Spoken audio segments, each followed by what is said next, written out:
एक ऐसा इंसान जो सोया तो 1990 में लेकिन उठा 2032 में।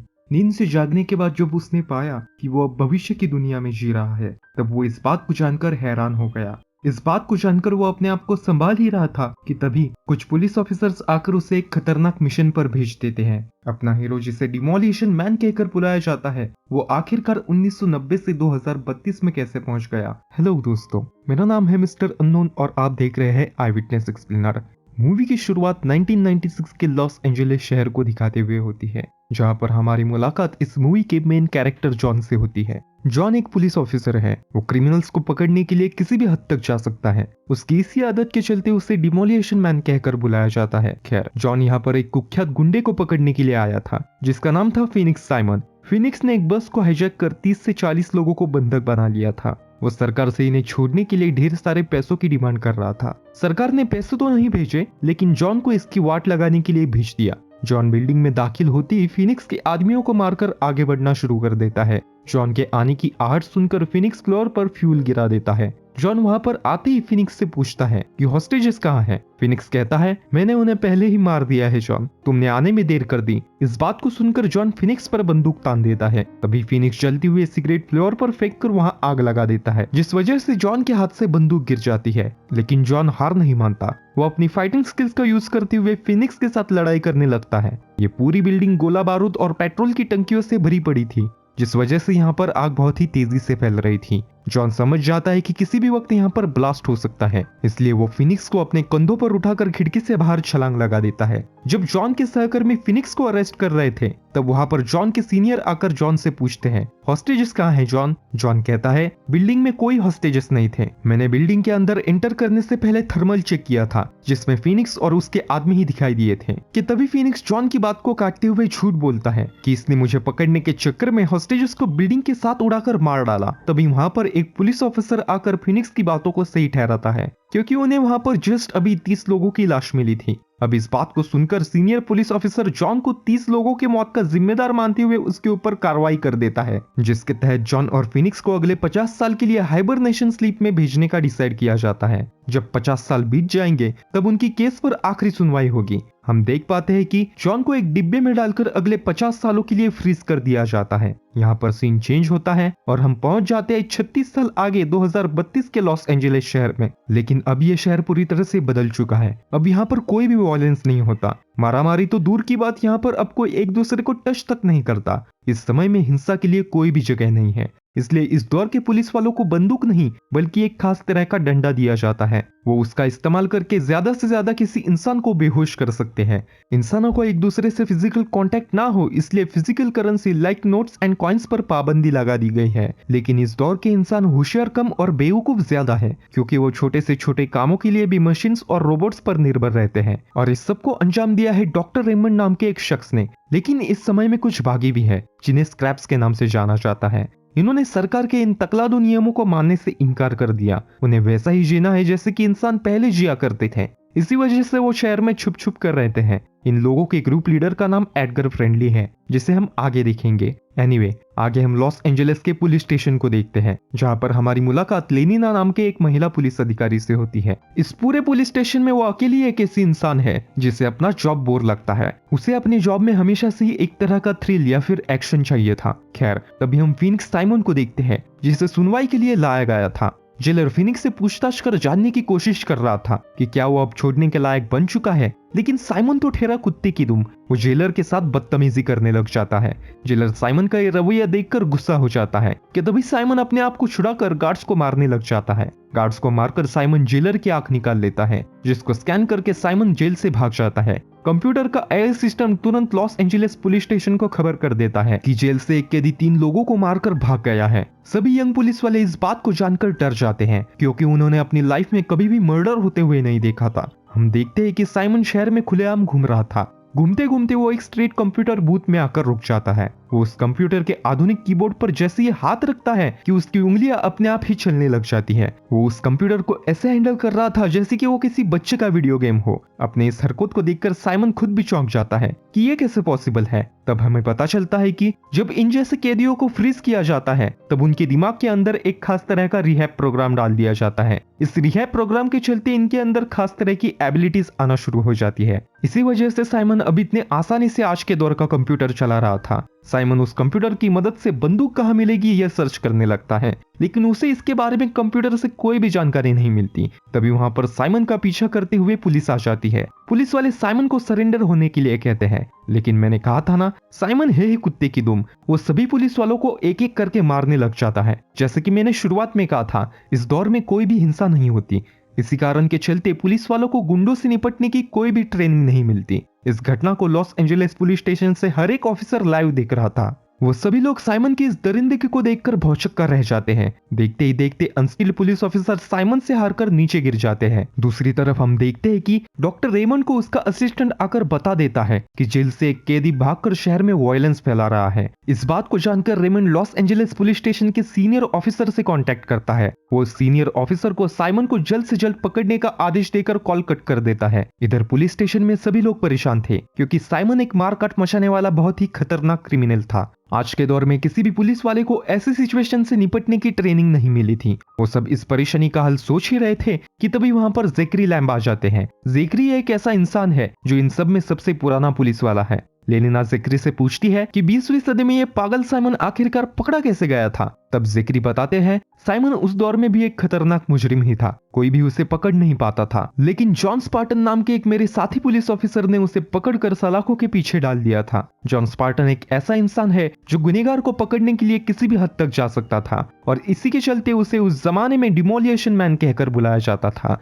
लेनिना और उसके साथी जॉन स्पार्टन की फाइल को पढ़कर उसे इस केस पर नियुक्त करने की सलाह अपने सीनियर को दे देते हैं। सभी लोग जॉन को उसके हाइबरनेशन स्लीपिंग चेंबर से बाहर निकालते हैं। जॉन की नींद से जागते ही वो उनसे पूछता है कि ये कौन सा साल चल रहा है। तब वो उसे बताते हैं कि अभी 2032 चल रहा है। आगे जॉन उसकी पत्नी और बेटी के बारे में उनसे पूछता है। तब लेनिना जॉन को बताती है 2010 में उसकी पत्नी की अर्थक्वेक में मौत हो गई थी और उसकी बेटी के बारे में उन्हें कोई भी जानकारी नहीं है। इन दोनों की बात चल ही रही थी कि वहां पर लेनिना के सीनियर ऑफिसर आ जाते हैं। वो जॉन को उसे हाइबरनेशन स्लीप से उठाने का कारण बताते हैं। वो जॉन को ऑफर देते हैं कि अगर तुमने साइमन को पकड़ लिया तो हम तुम्हारी सजा माफ कर देंगे। इतना ही नहीं, तुम्हें लॉस एंजलिस पुलिस स्टेशन में नौकरी पर भी रख लिया जाएगा। इन सब बातों को सुनकर जॉन खुद को संभालते हुए इस मिशन को अंजाम देने का ठान लेता है। वो अगले ही पल पुलिस की वर्दी पहनकर ड्यूटी ज्वाइन कर लेता है। जॉन कहता है, मेरे ख्याल से साइमन फिलहाल बंदूक की खोज कर रहा होगा। यहाँ पर किस जगह पर बंदूकें मिलती है। इस बात पर सीनियर ऑफिसर जॉन से कहता है, आज के दौर में कोई भी किसी की भी जान नहीं लेता,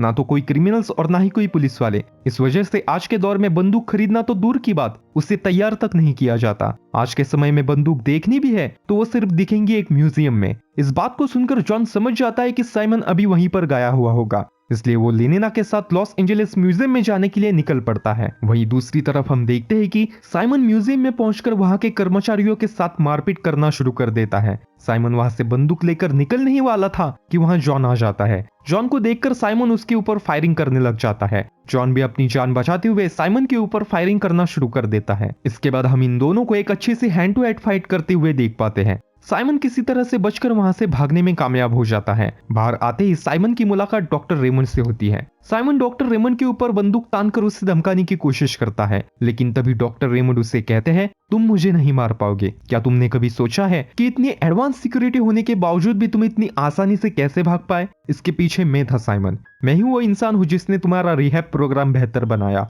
अब दोस्तों, हमें यहाँ पर डॉक्टर रेमंड की सच्चाई का पता चल जाता है। एक्चुअली डॉक्टर रेमंड उन बागियों के सरदार एडगर फ्रेंडली को जान से मारना चाहता था, लेकिन इस दौर के लोगों को हिंसा का ह भी मालूम नहीं था, इसलिए डॉक्टर रेमंड ने साइमन को छुड़ाया। डॉक्टर रेमंड साइमन के साथ बात कर ही रहे थे कि वहां पर जॉन आ जाता है। जॉन को देखकर साइमन वहां से भाग जाता है। अब जैसे ही जॉन डॉक्टर रेमंड के पास पहुंचता है, रेमंड उसका शुक्रिया अदा करते हुए कहता है, आपको देखकर साइमन भाग गया, आपकी वजह से ही मेरी जान बच पाई है। मैं आज रात आपको खाने के लिए शहर के मशहूर होटल में इनवाइट करता हूँ। जॉन भी रेमंड का इनविटेशन एक्सेप्ट कर लेता है। रात होते ही हम देखते हैं कि जॉन रेमंड के इनविटेशन पर खाना खाने के लिए होटल में पहुंच जाता है। जॉन सभी के साथ बैठकर खाना खा ही रहा था कि वो नोटिस करता है बाहर कुछ बागी आ गए हैं। वो उन लोगों को बैड गाइज समझकर मारना शुरू कर देता है। वो लोग भी जॉन के साथ मारामारी करने लग जाते हैं, लेकिन जॉन के फाइटिंग स्किल्स के आगे वो ज्यादा देर तक टिक नहीं पाते। जॉन उन लोगों में से एक आदमी को पकड़कर मारने ही वाला था कि उसके हाथ से खाना गिर जाता है। ये देखकर जॉन चौंक जाता है। वो उस आदमी से कहता है, क्या तुम लोग यहाँ पर सिर्फ खाना चुराने के लिए आए थे? वो आदमी हाँ कहता है। ये सुनकर जॉन उसे छोड़ देता है। तभी वहाँ पर रेमंड और लेनिना आकर जॉन की तारीफ करने लग जाते हैं कि कैसे उसने समाज के गंदे कीड़ों को मारकर मजा चखाया। रेमंड जॉन को कहता है, अच्छा हुआ कि तुमने इन स्क्रैप्स को मारकर उन्हें यहाँ से भगा दिया। साले हमेशा से यहाँ पर खाना चुराने के लिए आ जाते हैं। इस बात को सुनकर जॉन रेमंड पर गुस्सा होते हुए कहता है, खाना चुराना कोई बुरी बात नहीं है। अगर किसी सोसाइटी में लोगों को खाना चुराने की जरूरत पड़ रही है तब इसका मतलब यह है कि वो सोसाइटी उन्नत नहीं है। इतना कहकर जॉन वहां से चला जाता है। वहीं दूसरी तरफ हम देखते हैं कि डॉक्टर रेमंड के घर पर साइमन उसका इंतजार करते हुए बैठा हुआ था। रेमंड के घर पर आते ही साइमन उससे कहता है, डॉक्टर रेमंड, तुम्हारे कहे मुताबिक मैं एडगर फ्रेंडली को मार तो दूंगा,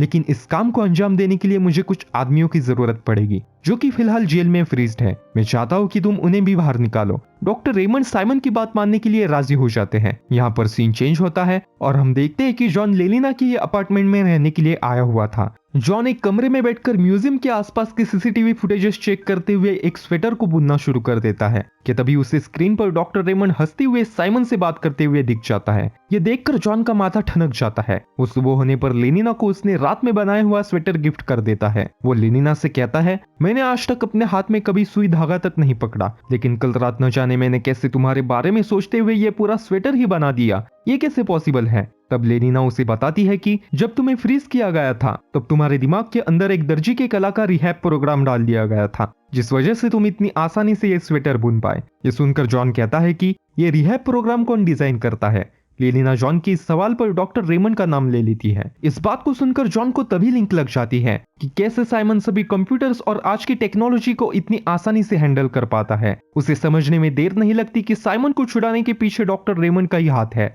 जॉन लेनिना को लेकर डॉक्टर रेमंड के घर पहुंच जाता है। वो उसके सर पर बंदूक रखकर अपने तरीके से पूछताछ करने की कोशिश करता है, लेकिन डॉक्टर रेमंड कुछ भी नहीं उगलता। वो जॉन की इस हरकत के लिए लेनिना को उसे पकड़कर फिर से फ्रीज करने का आदेश दे देता है, लेकिन लेनिना को जॉन के ऊपर पूरा भरोसा था, इसलिए वो जॉन को अरेस्ट नहीं करती। जॉन ये बात जानता था कि साइमन और उसके गैंग को रोकने का सामर्थ्य पुलिस वालों के पास नहीं है, इसलिए वो उन बागियों से मिलने के लिए उनके अड्डे पर आता है। वो उनके लीडर एडगर फ्रेंडली से उस दिन के लिए माफी मांगकर उसे समझाने की कोशिश करता है कि कैसे वो उस दिन गलतफहमी का शिकार हो गया था। आगे जॉन एडगर से साइमन को हराने के लिए और रेमंड की असलियत दुनिया के सामने लाने के लिए उससे मदद का हाथ मांगता है। एडगर भी जॉन की मदद करने के लिए तैयार हो जाता है। उनकी बातें चल ही रही थी कि वहां पर साइमन अपने साथियों के साथ आकर इनके ऊपर हमला कर देता है। साइमन के इस हमले से घबराकर लोग भागा दौड़ी करना शुरू कर देते हैं। इसी बीच एडगर भी साइमन के ऊपर गोलियां चलाना शुरू कर देता है। इससे साइमन डिस्ट्रैक्ट होकर बौखला जाता है। वो अपने तरफ बढ़ रहे जॉन को देखकर वहां से भागने लग जाता है।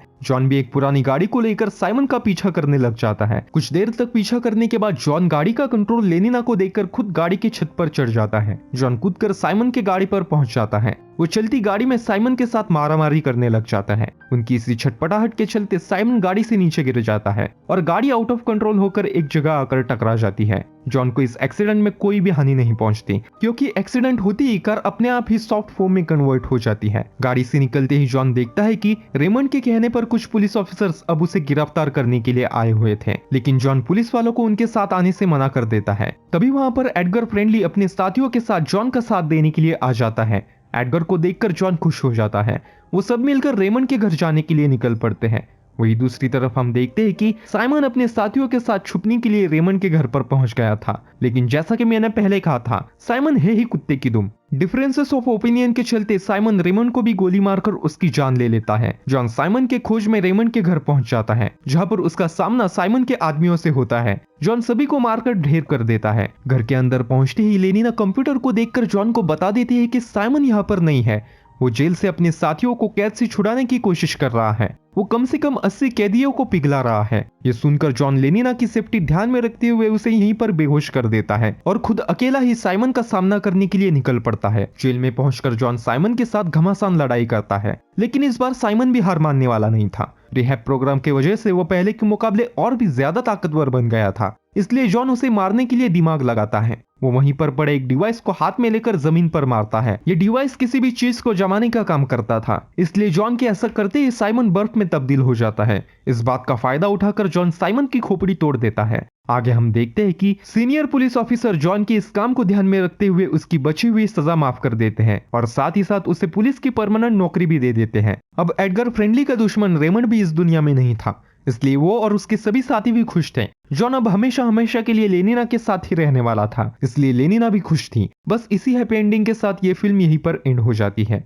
इसी तरह की और भी कहानियां सुनने के लिए चैनल को सब्सक्राइब करके बेल आइकॉन दबाकर उसे ऑल पर सेट करना ना भूले। तो दोस्तों आज के लिए बस इतना ही। मैं मिलता हूँ आपसे अगली वीडियो में किसी और कहानी के साथ। तब तक के लिए अलविदा।